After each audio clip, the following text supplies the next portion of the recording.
Hello everybody. We hope you're having a great day today. We certainly do. In our opinion, it's a great day to discuss our most beloved Western show, Yellowstone. The series follows Duttons, a family of strong characters, both mentally and physically. Their strength reaches a point that sometimes there is nothing that can defeat the Duttons. So far, we have seen them fighting against multiple enemies. Sometimes, they join forces with their families to defeat other enemies, meaning that they are good at politics as well. All of these assumptions of ours amount to the family, however, challenged in Season 3. In the Season 3 finale, we saw 3 subsequent attacks on 3 of the prominent Dutton family members, John, Beth, and Kayce. All the attacks were brutal and merciless.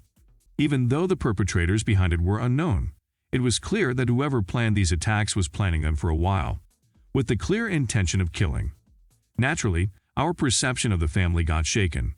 For months, we have worried about them, questioning if it would be possible for them to survive, even these attacks. It seemed like an impossible hope for a while, since we were underestimating the power of Duttons. Thankfully, Season 4 proved us wrong, showing from the very beginning that all the Duttons were alive and well, getting ready for a brutal revenge journey. And yet, the big question was remaining: who tried to kill the Duttons?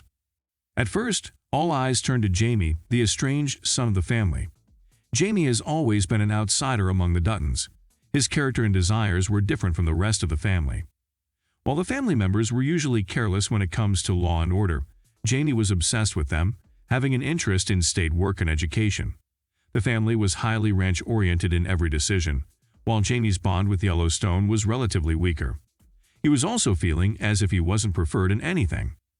Beth and Kayce were the favorites, John, while Jamie was at the position of begging for love and compassion from his father at all times. All these problems came to the surface when Jamie and Beth came face to face with a striking event. When Beth got mistakenly pregnant years ago, she asked for Jamie's help. Jamie welcomed her, bringing her to a clinic. However, when the clinic warned him that the procedure was too risky for Beth since she might never have another child ever again, Jamie failed to inform Beth of the issue. This was Jamie's biggest mistake. When Beth learned about the situation, it was too late. She never forgave Jamie for what he has done to her. And, since this is Beth, she didn't experience her hatred in silence.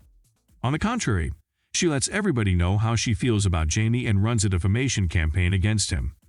Well, these efforts of Beth kinda work. The already problematic relationship of Jamie with his family worsened even more gradually. When Jamie learned that he was adopted, it became the breaking point for him, as he assumed all of his problems were the result of this catalyzer. Then, he tracked down his biological father, Garrett, and everything has changed irreversibly from that point on. Jamie relied on Garrett a lot, accepting him as his true family. He even failed at visiting John in the hospital when he got injured and surprised the Duttons in general. Even though he expressed clearly that he was trying to protect them from afar, his explanations fell flat. Beth openly accused him of being behind the attacks.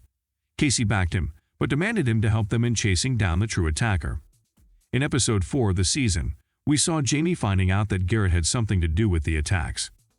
The episode was implying that Jamie was innocent, while Garrett was the one to blame. We were not surprised, but still questioned if this conclusion was too simple for such a complex show.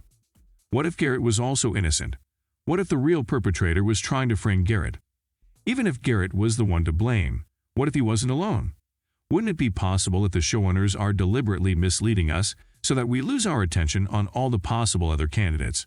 What if someone we assumed dead wasn't dead and waiting for revenge? Can you guess who we're referring to? Well, if you said Malcolm Beck, we're on the same page.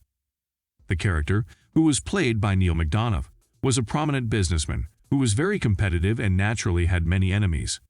One of those enemies was Duttons, which led to the point that John killed Beck in the end. Or did he? If you think about it, we have never seen Beck dead in the show, and we know that it's unlikely for John not to make sure whether someone is dead or not, especially when it comes to an enemy like Beck, who is capable of complex plans against the family.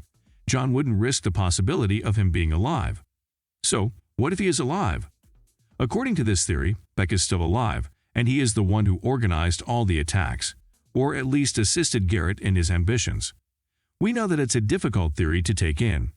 However, as far as Yellowstone is concerned, we wouldn't be surprised to see the return of an old enemy as the major villain of the show at this point. Although it might be a tricky one, It's still better than having Jamie as the ultimate family betrayer in our opinion. What do you think of this theory? Who do you think is behind all these attacks? Let us know what you think in the comments below, and don't forget to like, subscribe, and share the video. Thank you for watching. See you soon.